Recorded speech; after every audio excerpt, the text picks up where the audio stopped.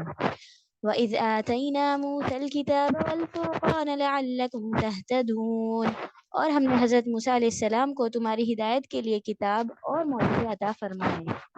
وَإِذْ قَالَ مُوسَى لِقَوْمِهِ يَا قَوْمِ إِنَّكُمْ ظَلَمْتُمْ أَنفُسَكُمْ بِاتِّخَاذِكُمُ الْعِجْلَ فَتُوبُوا إِلَى بَارِئِكُمْ فَاقْتُلُوا أَنفُسَكُمْ ذَلِكُمْ خَيْرٌ لَكُمْ عِندَ بَارِئِكُمْ فَتَابَ عَلَيْكُمْ إِنَّهُ هُوَ التَّوَّابُ الرَّحِيمُ۔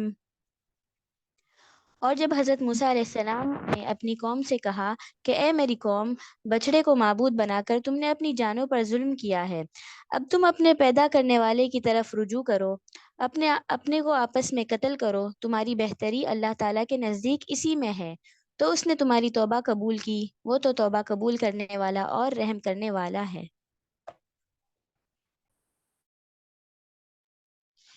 بے شک موسیٰ علیہ السلام جب کوہ طور سے تورات لے کر واپس لوٹے تو انہیں بنی اسرائیل کی اس گوشالہ پرستی کا علم ہوا اور اس بات سے بہت دکھ ہوا انہیں۔ قوم سے کہا کہ اب اس ظلم کی سزا یہ ہے کہ جن جن لوگوں نے بچڑے کی پرستش کی تھی انہیں چن کے مار ڈالو۔ اس وقت بنی اسرائیل کے 3 گروہ بن گئے تھے، ایک وہ جنہوں نے بچڑے کی پرستش کی تھی، دوسرے وہ جو انہیں گوشالہ پرستی سے منع کرتے تھے، تیسرے وہ جو غیر جانبدار رہے، نہ خود گائے کی پرستش کی اور نہ ہی کرنے والوں کو منع کیا، تو انہیں حکم دیا گیا کہ منع کرنے والے بچڑا پوجنے والوں کو قتل کریں اور جو غیر جانب رہے انہیں معاف کر دیا جائے۔ آگے بڑھو آنٹی آپ کی تھوڑی آواز لو آ رہی ہے، تو آپ مائک تھوڑا قریب لے کر بولیں گے انشاءاللہ؟ جی بیٹا.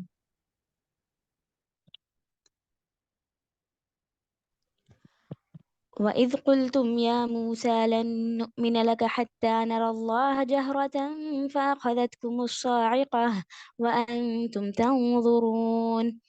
اور تم اسے بھی یاد کرو، تم نے حضرت موسیٰ علیہ السلام سے کہا تھا کہ جب تک ہم اپنے رب کو سامنے نہ دیکھ لیں ہرگز ایمان نہیں لائیں گے۔ جس گستاخی کی سزا میں تم پر تمہارے دیکھتے ہوئے بجلی گری۔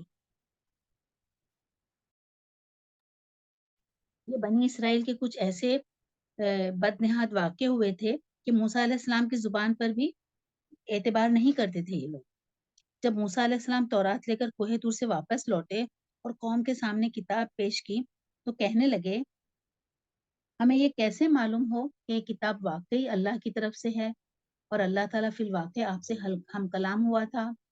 اس صورت میں آپ موسیٰ علیہ السلام سخت پریشان ہوئے کہ کیا کریں، تو اللہ سبحانہ تعالیٰ نے فرمایا کہ ایسے کرو کہ 70 آدمیوں کو اپنے ساتھ لے کر آؤ۔ چنانچہ موسیٰ علیہ السلام نے اپنی قوم سے 70 آدمی منتخب کیے اور انہیں اپنے ہمراہ طور پہاڑ پر لے گئے کہ وہ خود اپنے ہوش و حواس سے کلام الہی کو سن لیں۔ پھر جب انہوں نے کلام الہی سن لیا تو کہنے لگے کہ موسیٰ علیہ السلام کے پردے میں سننے کا ہمیں کچھ اعتبار نہیں۔ کہنے لگے کہ موسیٰ ایسے پردے میں سنے نا، اللہ تعالیٰ تو ہمیں نظر ہی نہیں آئے، تو اب ہم تو جب تک اللہ کو صاف صاف دیکھ نہیں لیں گے تو ہم اس بات پر اعتبار نہیں کریں گے۔ اب یہ تو ظاہر ہے کہ ان کا یہ مطالبہ ناقابل عمل اور انتہائی جہالت پر مبنی تھا۔ تو موسیٰ علیہ السلام جب خود بھی اللہ کی تجلی کی تاب نہ لا سکے اور بے ہوش ہو کر گر گئے تھے اور پہاڑ بھی ریزہ ریزہ ہو گیا تھا، تو بھلا یہ کیسے ہوتا ممکن کہ یہ دیکھ لیتے اللہ تعالیٰ کو؟ ان کے مطالبے پر ان پر بجلی گری اور شاید یہ بھی اللہ کی تجلی کی کوئی صورت ہو کہ آن کی آن میں اس سب ان بھسم ہو گئے۔ ہاں پڑھو۔ ثم بعثناكم من بعد موتكم لعلكم تشكرون۔ لیکن پھر اس لیے کہ تم شکر گزاری کرو، اس موت کے بعد بھی ہم نے تمہیں زندہ کر دیا۔ وَظَلَّلْنَا عَلَيْكُمُ الْغَمَامَ وَأَنزَلْنَا عَلَيْكُمُ الْمَنَّ وَالسَّلْوَىٰ كُلُوا مِن طَيِّبَاتِ مَا رَزَقْنَاكُمْ وَمَا ظَلَمُونَا وَلَٰكِن كَانُوا أَنفُسَهُمْ يَظْلِمُونَ۔ اور ہم نے تم پر بادل کا سایہ کیا اور تم پر من اور سلوہ اتارا اور کہہ دیا کہ ہماری دی ہوئی پاکیزہ چیزیں کھاؤ، اور انہوں نے ہم پر ظلم نہیں کیا، البتہ وہ خود اپنی جانوں پر ظلم کرتے رہے۔ اب موسیٰ علیہ السلام کو یہ فکر دامنگیر ہوئی کہ اکیلے واپس جا کر قوم کو کیا کہیں گے۔ چنانچہ پھر اللہ تعالیٰ سے دعا کی اور فرمایا، اے اللہ، اگر تیری یہ مشیت تھی تو آج سے پہلے انہیں اور مجھے بھی ہلاک کر دیا ہوتا، کہ آج تو ان نادان لوگوں کی بات پر ہمیں ہلاک کرتا ہے۔ مختصر یہ کہ موسیٰ علیہ السلام جب بنی اسرائیل کو لے کر وادی سینا میں پہنچے تو اس وقت یہ قوم جو ہے لاکھوں کی تعداد میں تھی۔ موسیٰ علیہ السلام نے ملک شام پر حملہ کرنے کے لیے کہا اور یہی وہ ملک تھا جس کا ان سے وعدہ کیا گیا تھا۔ تو کہنے لگے، موسیٰ، وہاں تو جابر قسم کے لوگ رہتے ہیں، لہٰذا ہم ان کے مقابلے کی سکت نہیں رکھتے۔ اگر یہ حملہ ایسا ہی ضروری ہے تو تم اور تمہارا پروردگار دونوں جا کر ان سے جنگ کرو، ہم تو یہیں بیٹھے رہیں گے۔ ان کا یہ جواب جو ہے نا دراصل اس بزدلی کی وجہ سے تھا جو مدتوں فرعون کے غلام بن کے رہے تھے، تو وہی عادت پڑ گئی تھی۔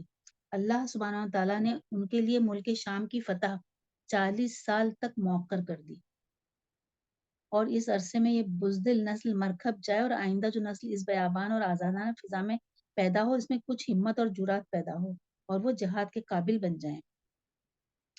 اب سوال یہ تھا کہ اس بیابان میں نہ کوئی مکان تھے اور نہ سامان کھانے پینے کا تھا، اور لوگ جو تھے لاکھوں کی تعداد میں تھے۔ تو اس صورت میں اللہ تعالیٰ نے اس طویل مدت کے لیے آسمان کو ابر آلود رکھا، جو ہے نا یہاں پہ ہے کہ ان کے اوپر سایہ کیا، آسمان کو ابر آلود رکھا، اور من و سلوہ نازل فرمایا بڑی تعداد میں۔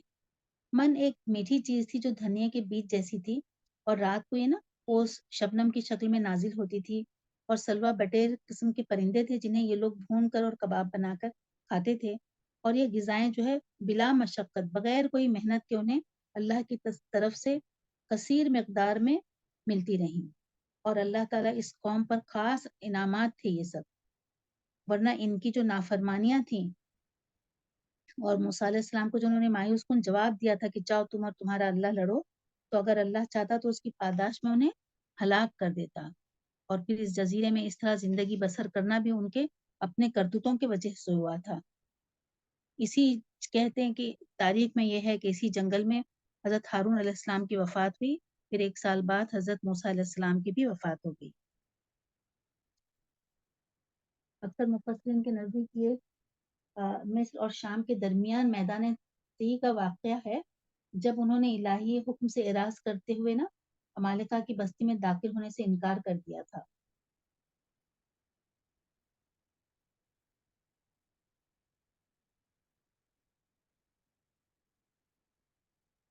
یہاں پر ایک حدیث ہے کہ یہ جو کھمبی من کی نا اس ایک قسم ہے جو بنی اسرائیل اور حضرت موسیٰ علیہ السلام پر نازل ہوئی تھی، اس کا پانی جو ہے آنکھوں کے لیے شفا ہے، یہ صحیح بخاری کی حدیث ہے 4478۔ اور جو یہ کھمبی ہے یہ ایک خودرو جیسے پودا ہے، من کی قسم ہے، کیونکہ وہ بھی بلا مشقت حاصل ہو جاتی تھی اور یعنی اس کو اگانا وغیرہ نہیں پڑتا تھا، انہیں کوئی مشقت تھی ہی نہیں کسی بھی چیز کی۔ ہاں اب پڑھو بیٹے آگے۔ وَإِذْ قُلْنَا ادْخُلُوا هَٰذِهِ الْقَرْيَةَ فَكُلُوا مِنْهَا حَيْثُ شِئْتُمْ رَغَدًا وَادْخُلُوا الْبَابَ سُجَّدًا وَقُولُوا حِطَّةٌ نَغْفِرْ لَكُمْ خَطَايَاكُمْ وَسَنَزِيدُ الْمُحْسِنِينَ۔ اور ہم نے تم سے کہا کہ اس بستی میں جاؤ اور جو کچھ جہاں کہیں سے چاہو با فراغت کھاؤ پیو، اور دروازے میں سجدہ کرتے ہوئے گزرو، اور زبان سے حطہ کہو، ہم تمہاری خطائیں معاف فرما دیں گے اور نیکی کرنے والوں کو اور زیادہ دیں گے۔ جی کھولیے۔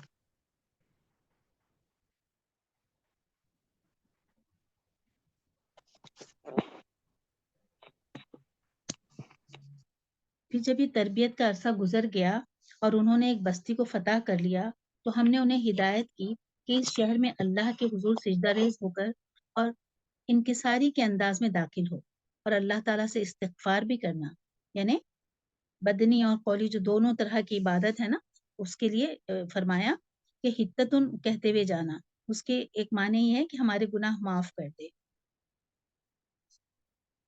اور وہاں جا کر وہ خط و غارت گری شروع نہیں کر دینا بلکہ انہیں معاف کر دینا، تاکہ ہم تمہاری خطائیں معاف کر کے تمہیں انعامات سے نوازیں۔ اب پڑھو صفحہ۔ فبدل الذين ظلموا قولا غير الذي قيل لهم فأنزلنا على الذين ظلموا رجزا من السماء بما كانوا يفسقون۔ پھر ان ظالموں نے اس بات کو جو ان سے کہی گئی تھی بدل ڈالی، ہم نے بھی ان ظالموں پر ان کے نافرمانی کی وجہ سے آسمانی عذاب نازل کیا۔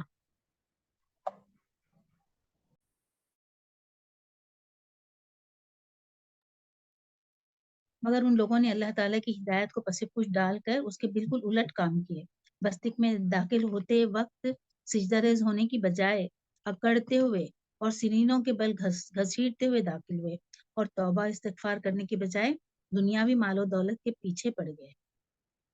آپ صلی اللہ علیہ وسلم نے فرمایا کہ بنی اسرائیل کو حکم دیا گیا تھا کہ شہر کے دروازے میں جھک کر داخل ہونا اور زبان سے حتتن کہنا، لیکن وہ اپنی سرینوں کے بل گھسیٹتے ہوئے داخل ہوئے اور حتتن کی بجائے حبتن فی شورا یعنی دانا بالی کے اندر کہنے لگے۔ یہ بخاری کی حدیث ہے، اور مسلم میں مطلب یہ جو ہندتن فی شورا گندم اپنی بالی کے اندر کے الفاظ ہیں مسلم کی حدیث میں۔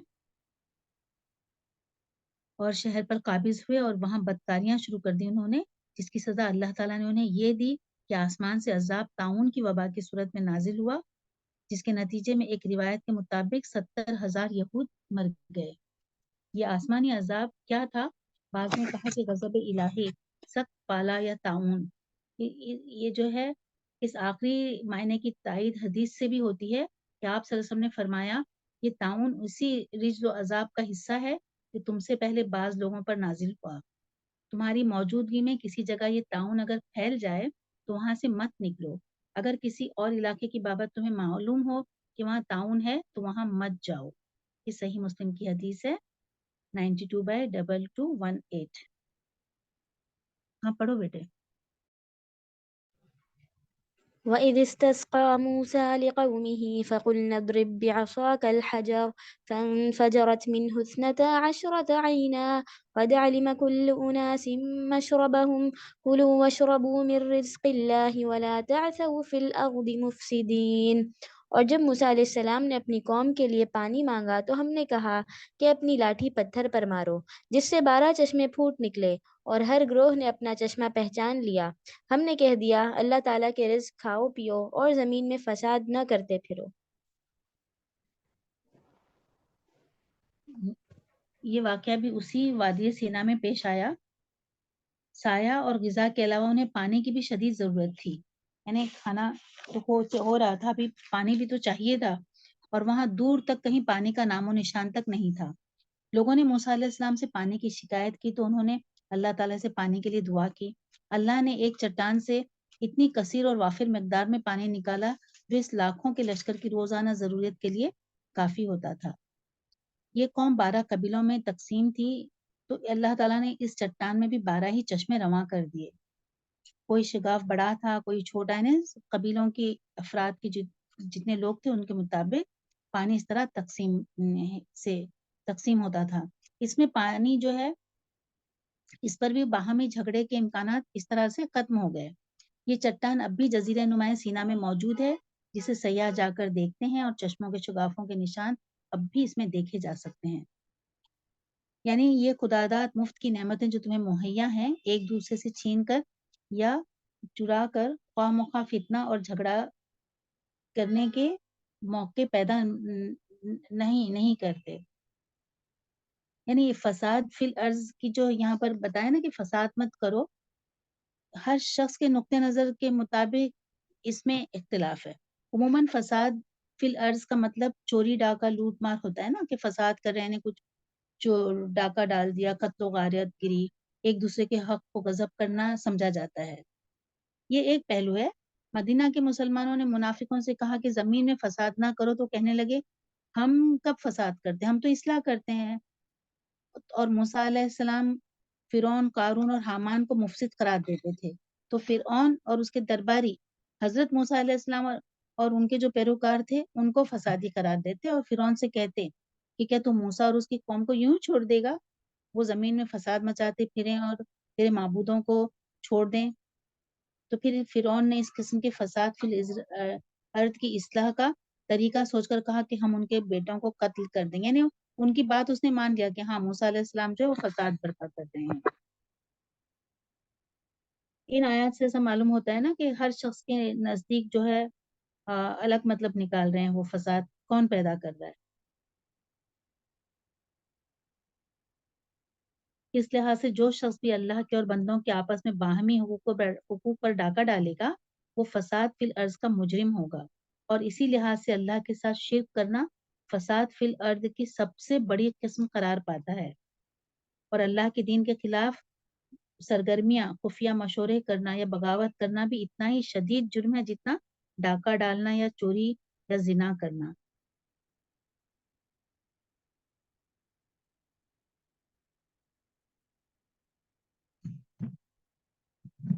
ٹھیک ہے، صفحہ پڑھیے آگے۔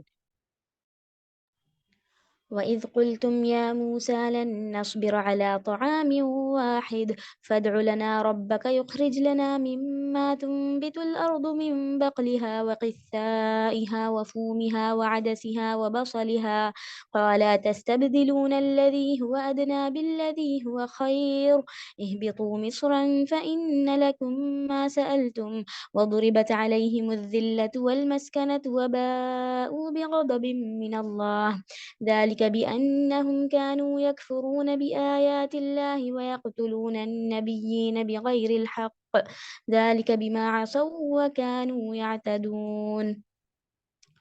اور جب تم نے کہا کہ اے موسیٰ ہم ہم سے ایک ہی قسم کے کھانے پر ہرگز صبر نہ ہو سکے گا، اس لیے اپنے رب سے دعا کیجیے کہ وہ ہمیں زمین کی پیداوار اور ساگ، ککڑی، گیہوں، مسور اور پیاز دیں۔ آپ نے فرمایا، بہتر چیز کے بدلے ادنا چیز کیوں طلب کرتے ہو؟ اچھا، شہر میں جاؤ، وہاں تمہاری چاہت کی یہ سب چیزیں ملے گی، اور ان پر ذلت اور مسکینی ڈال دی گئی اور اللہ کا غضب لے کر وہ لوٹے، یہ اس لیے کہ وہ اللہ تعالیٰ کی آیتوں کے ساتھ کفر کرتے اور نبیوں کو ناحق قتل کرتے۔ یہ ان کی نافرمانیوں اور زیادتیوں کا نتیجہ ہے۔ یہ بھی اسی جنگل کا واقعہ ہے جہاں ایک طویل مدت کے لیے بنی اسرائیل کو محصور کیا گیا تھا۔ انہیں من و سلوہ جیسی نعمتیں بلا مشقت مل رہی تھیں، مگر ان چیزوں کو کھاتے کھاتے وہ اکتا گئے تھے تو زمینی پیداوار کا مطالبہ کر دیا۔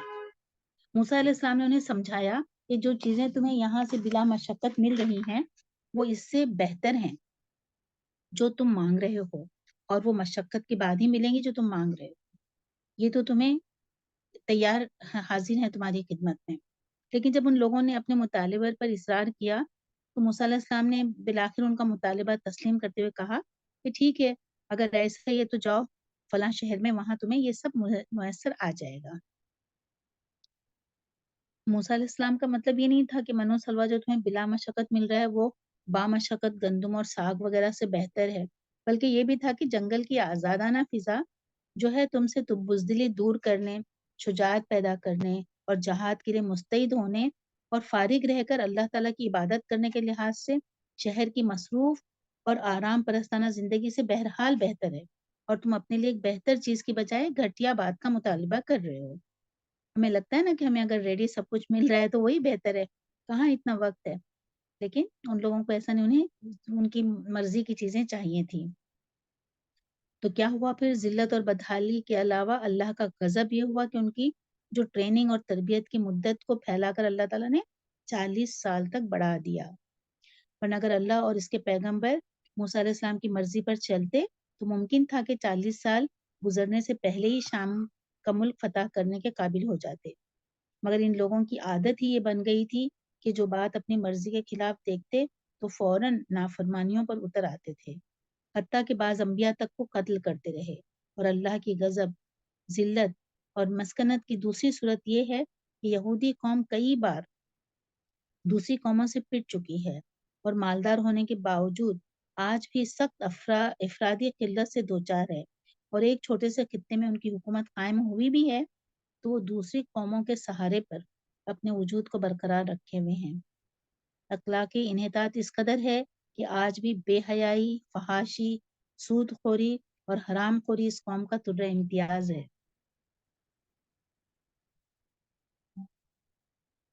ہاں پڑھو بیٹے۔ إن الذين آمنوا والذين هادوا والنصارى والصابئين من آمن بالله واليوم الآخر وعمل صالحا فلهم أجرهم عند ربهم ولا خوف عليهم ولا هم يحزنون۔ مسلمان ہو، یہودی ہو، نصارہ ہو یا صابی ہو، جو کوئی بھی اللہ تعالیٰ پر اور قیامت کے دن پر ایمان لائے اور نیک عمل کرے، ان کے اجر ان کے رب کے پاس ہے، اور ان پر نہ تو کوئی خوف ہوگا اور نہ اداسی۔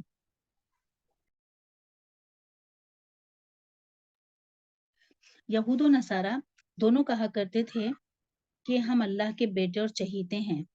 یہود یہ بات اس لیے کہتے تھے کہ وہ پیغمبروں کی اولاد ہیں، اور نصارہ اس لیے کہ وہ اللہ کے بیٹے مسیح ابن مریم کی امت ہیں، جو ان کے عقیدے کے مطابق امت کے گناہوں کے کفارے میں سولی پر چڑھ گئے تھے۔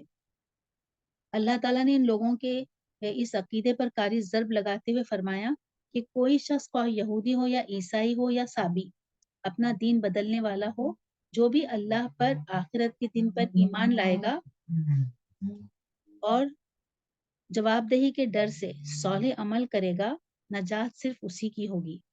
نسبی رشتے اور تعلقات اس دن کسی کام نہیں آ سکیں گے۔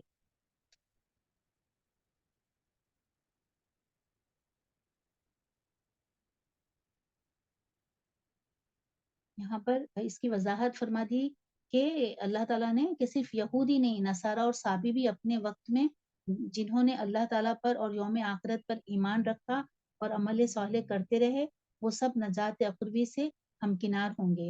اور اسی طرح اب رسالت محمدیہ پر ایمان لانے والے مسلمان بھی اگر صحیح طریقے سے ایمان باللہ والیوم الآخر آخرت پر رکھیں اور عمل صالح کا اہتمام کریں تو یہ بھی یقیناً آخرت کی ابدی نعمتوں کے مستحق قرار پائیں گے۔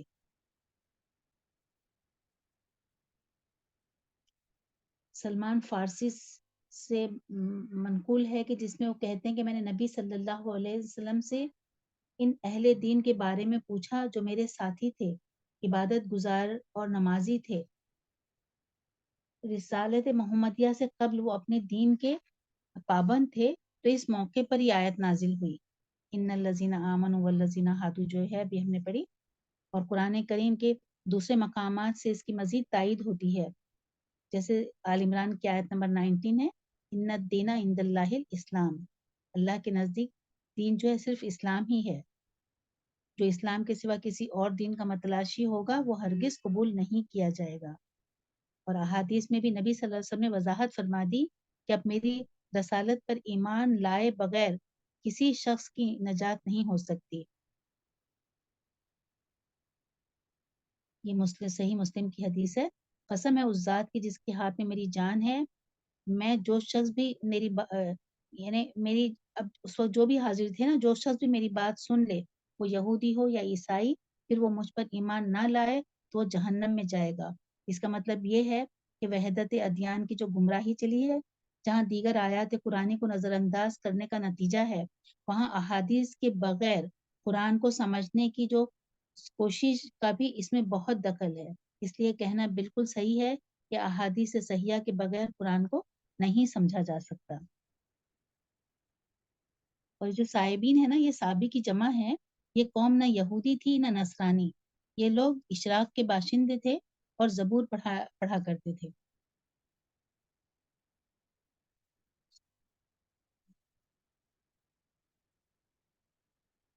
پڑھو صفحہ۔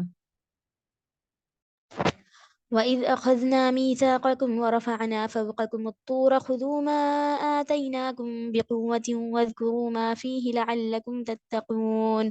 اور جب ہم نے تم سے وعدہ لیا اور تم پر طور پہاڑ لا کھڑا کر دیا اور کہا جو ہم نے تمہیں دیا ہے اسے مضبوطی سے تھام لو اور جو کچھ اس میں ہے اسے یاد کرو تاکہ تم بچ سکو۔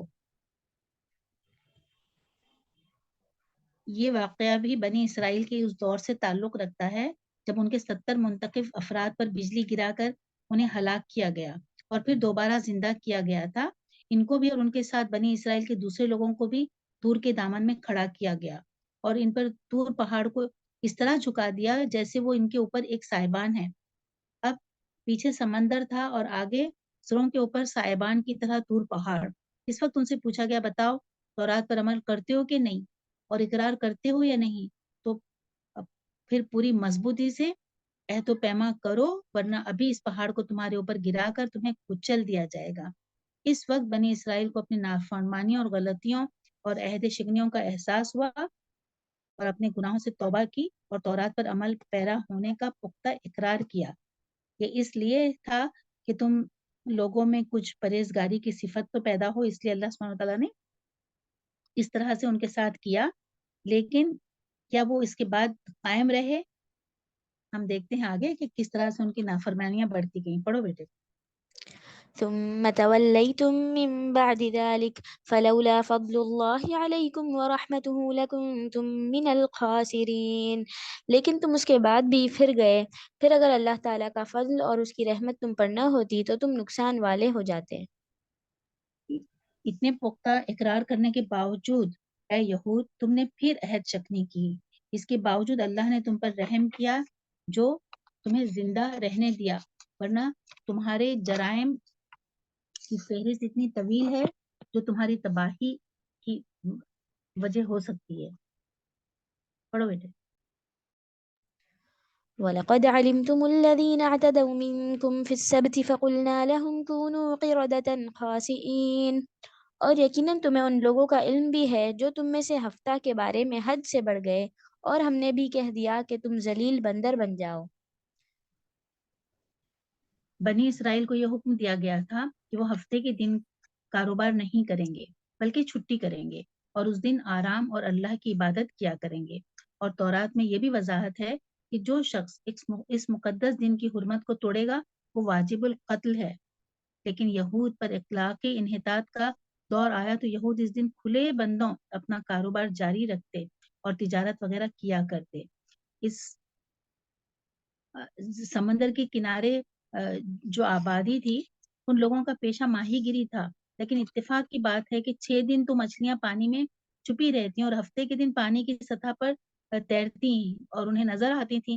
تو انہوں نے کیا کیا کہ ہیلا سازی کے سے ساحل کے ساتھ جو ہے کھائیاں کھود لیں، ایسے گڑھے بنا لیے، اور اس میں کیا ہو گیا، پانی آتا تو مچھلیاں پھر وہ اس میں رہ جاتی ان گڑھوں میں، اور اتوار کے دن دوسرے دن یہ لوگ ان مچھلیوں کو پکڑ لیتے، اور ان بستی والوں کے 3 گروہ بن گئے تھے۔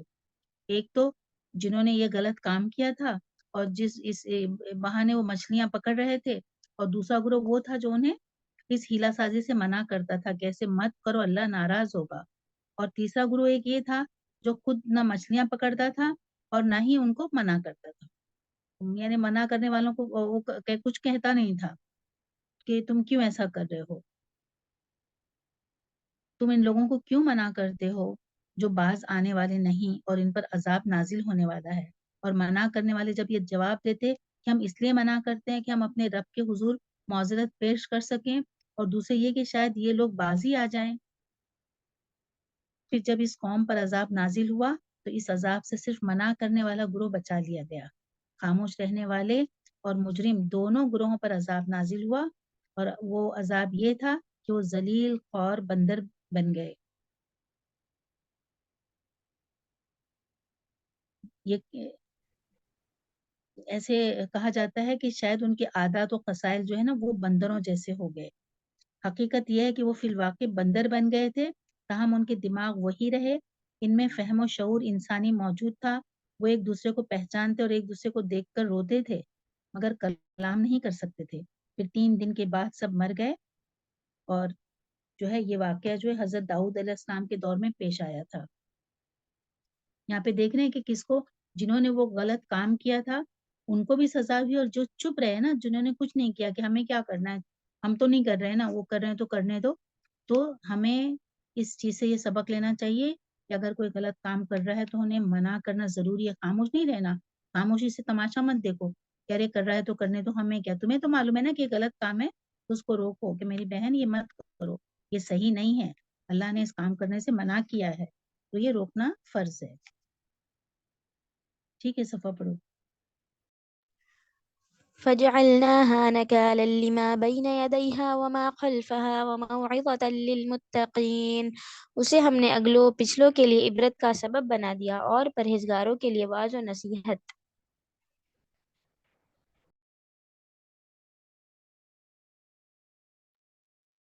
صفحہ آگے پڑھ لو بیٹے۔ اور وَإِذْ قَالَ مُوسَى لِقَوْمِهِ إِنَّ اللَّهَ يَأْمُرُكُمْ أَن تَذْبَحُوا بَقَرَةً قَالُوا وَتَتَّخِذُنَا هُزُوًا قَالَ أَعُوذُ بِاللَّهِ أَنْ أَكُونَ مِنَ الْجَاهِلِينَ۔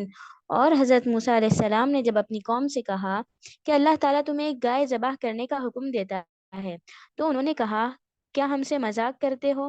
آپ نے جواب دیا کہ میں ایسے جاہل ہونے سے اللہ کی پناہ پکڑتا ہوں۔ بنی اسرائیل میں ایک مالدار شخص جو ہے نا وہ مارا گیا، جسے اس کے بھتیجوں نے جنگل میں موقع پا کر قتل کیا تھا اور رات کے اندھیرے میں کسی دوسرے شخص کے مکان کے سامنے پھینک دیا، اور اس کے قاتل کا کچھ پتہ نہیں چلتا تھا، اور الزام جو ہے انہوں نے دوسرے پہ ڈال دیا تھا۔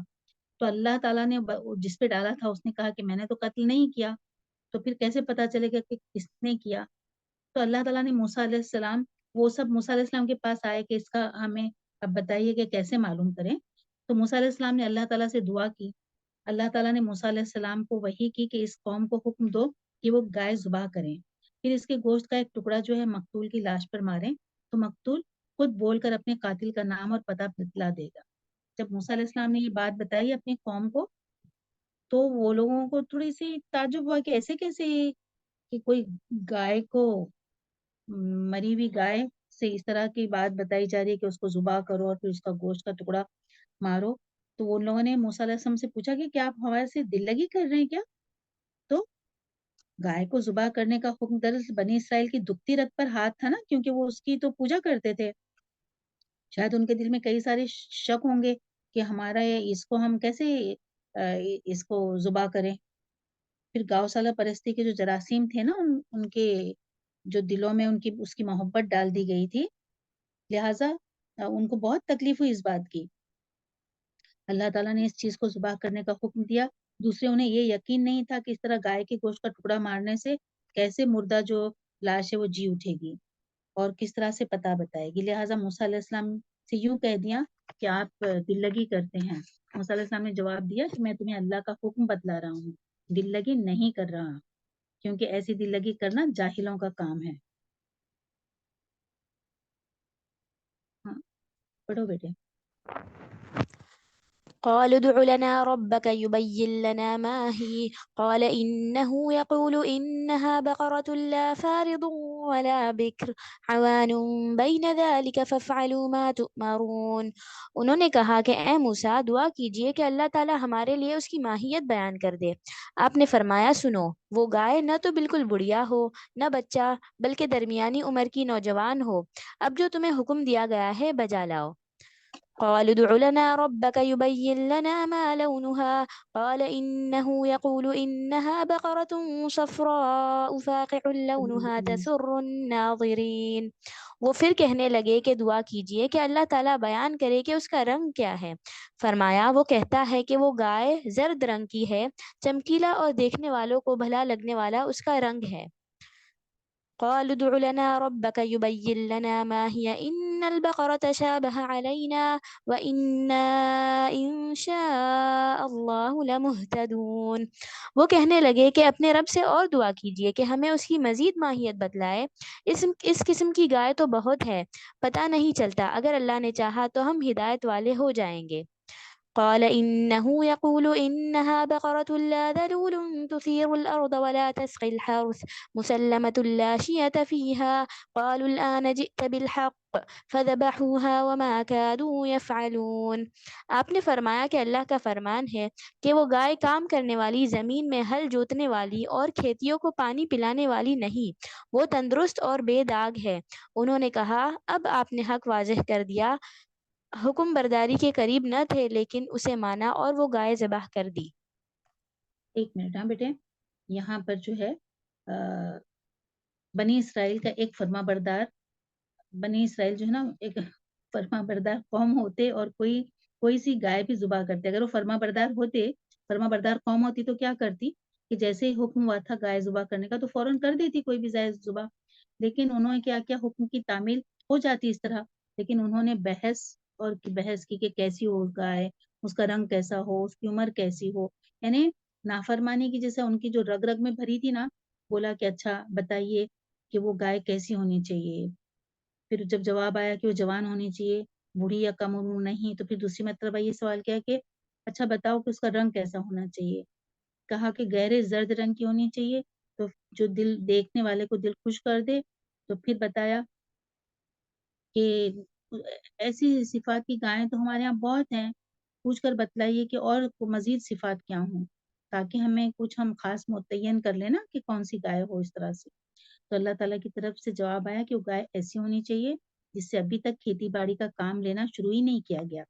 یعنی وہ ہل کے آگے جوتی گئی ہے اور نہ کنویں کے آگے تندرست ہو اور صحیح سالم ہو وہ گائے.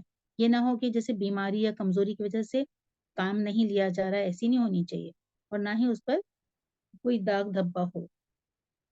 غرض یہ کہ یہ قوم جتنے سوال کرتی گئی پابندیاں اتنی ہی بڑھتی گئیں. ان ساری باتوں کے بعد بس اب ان کے ہاں صرف ایک ہی گائے رہ گئی جو تقریباً سنہری رنگ کی بے داغ اور جوان تھی، اور ایسی گائے ہوتی تھی جسے پوجا پاٹ کے لیے انتخاب کیا جاتا.